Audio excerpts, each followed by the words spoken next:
Welcome to vidonko.com। আমি সঙ্গীতা, তোমাদের ম্যাথসের teacher. চলো দেখা যাক কি প্রবলেম আছে সলভ করার জন্য।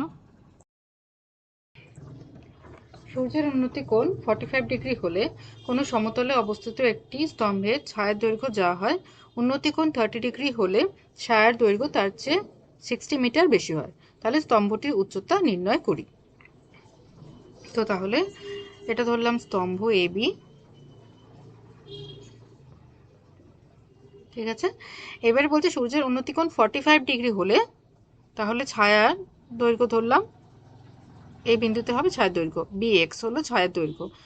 ওকে, আর ছায়ার সূর্যের উন্নতি কোণ হচ্ছে এখন 45 ডিগ্রি। ওকে, আচ্ছা এবারে বলছে সূর্যের উন্নতি কোণ যদি 30 ডিগ্রি হয়, ঠিক আছে। তো সূর্য এখানে আছে, তো সূর্যের উন্নতি কোণ যদি 30 ডিগ্রি হয় তাহলে ছায়াটা বেড়ে যাবে, কারণ কোণটা ছোট হয়ে যাচ্ছে। তাহলে ছায়াটা ধরলাম বি ওয়াই হয়ে যাচ্ছে এখন। ওকে, এবং এই অবস্থায় সূর্যের উন্নতি কোণ হচ্ছে 30 ডিগ্রি, এবং বলছে যে এই ছায়াটা যে বেড়ে যাচ্ছে, কতখানি বেড়ে যাচ্ছে না, ছায়ার দৈর্ঘ্য বৃদ্ধি পাচ্ছে 60 মিটার। তাহলে এই এক্স ওয়াই এই দৈর্ঘ্যটা হচ্ছে 60 মিটার। তো আমাদের নির্ণয় করতে হবে স্তম্ভের উচ্চতা কত। তো এটা হলো স্তম্ভের উচ্চতা আমাদের নির্ণয় করতে হবে। ওকে, তো দেখো এখানে আমরা দুটো সমকোণী ত্রিভুজ পেলাম, একটা হচ্ছে এ এক্স বি, ওকে, একটা পেলাম এ এক্স বি যার কোণ হচ্ছে 45 ডিগ্রি, আর একটা পাচ্ছি এ ওয়াই বি যার কোণ হচ্ছে 30 ডিগ্রি। তো তাহলে আমরা প্রথমটা থেকে শুরু করি, এ এক্স বি। তো এ এক্স বি সমকোণী ত্রিভুজে ট্যান ধরছি আমরা, tan 45 degree is equal to লম্ব মানে এ বি বাই ভূমি হচ্ছে এখানে B X. Okay, tan 45 degree মান আমরা জানি 1, তো 1 is equal to A B by B X. Okay, তাহলে এ বি কত পেলাম, A B is equal to পেলাম বি এক্স। এটা আমি দিলাম 1 নম্বর সমীকরণ। এবারে চলে যাই পরের সমকোণী ত্রিভুজটাতে, মানে এ ওয়াই বিতে, ঠিক আছে। ত্রিভুজ এ ওয়াই বিতে একই রকমভাবে এখানেও আমরা ট্যানই ধরবো। তো tan 30 degree is equal to A B by B Y, লম্ব বাই ভূমি। তো tan 30 degree is equal to A B by B Y.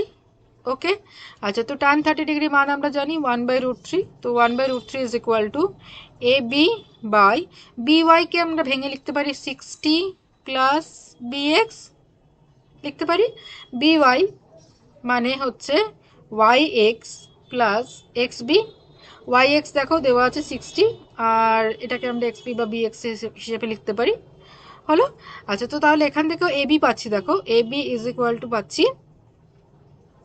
60 plus B X by √3।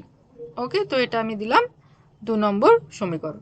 তো 1 নম্বর সমীকরণে পেয়েছি A B is equal to B X, আর 2 নম্বরে পাচ্ছি A B is equal to 60 plus B X by √3। তো এই দুটোকে যদি আমরা সমান করি তাহলে 1 ইজ ইকুয়াল টু 2 করে পাই bx is equal to 60 plus bx by √3। ওকে, তো তাহলে এবারে এখান থেকে আমরা সলভ করে bx এর মান বের করতে পারবো।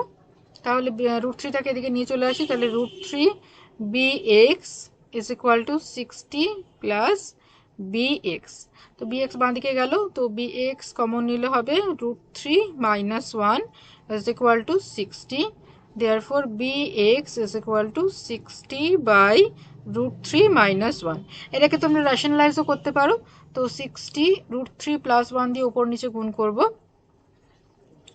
√3 minus 1 into √3 plus 1, তাহলে হবে এটা 60 into √3 plus 1 divided by 3 minus 1, so that is equal to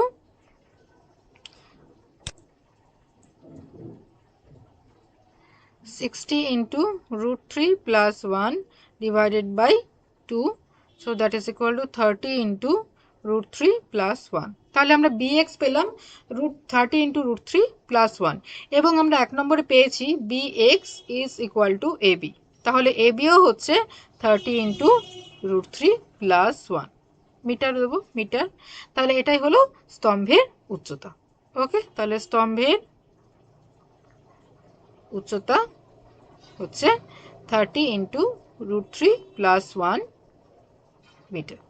okay, so this is our answer. Thank you for watching vidonko.com। অঙ্কের আরও প্রবলেম এবং সলিউশনের জন্য আমাদের ওয়েবসাইট অবশ্যই ব্রাউজ করো।